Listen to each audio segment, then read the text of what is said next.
Washington and no coronavirus task force briefing at the White House tonight after an angered President Trump tweeted, "What is the purpose?" with new fallout now over his suggestion that injecting a disinfectant could prove effective in fighting COVID-19.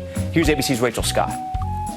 After abruptly ending his coronavirus press briefing on Friday without taking questions, Mr. President, now this time for sarcasm. President Trump now says those White House news conferences are not worth the time and effort, blaming the media for hostile questions.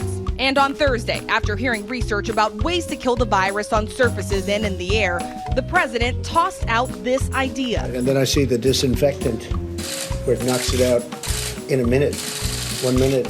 And is there a way we can do something like that by injection inside or almost a cleaning? So we'll see. But the whole concept of the light, the way it kills it in 1 minute, that's pretty powerful. Then turning to one of the top experts on his task force, Dr. Deborah Birx. Deborah, have you ever heard of that?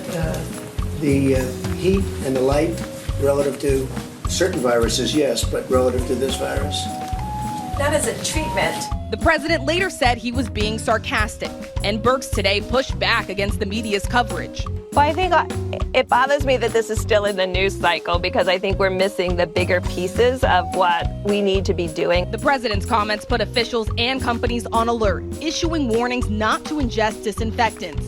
Across the country, some poison control centers reporting an increased number of calls about household cleaners fighting the virus. Some recent examples include the use of a detergent solution for a sinus rinse and gargling with a bleach and mouthwash mixture in an attempt to kill coronavirus. In Maryland, after hundreds phoned into the state's emergency hotline, the Republican governor asking the president to keep to the facts. The president's got to focus on the message, stick to a message, and make sure that these press conferences are fact-based.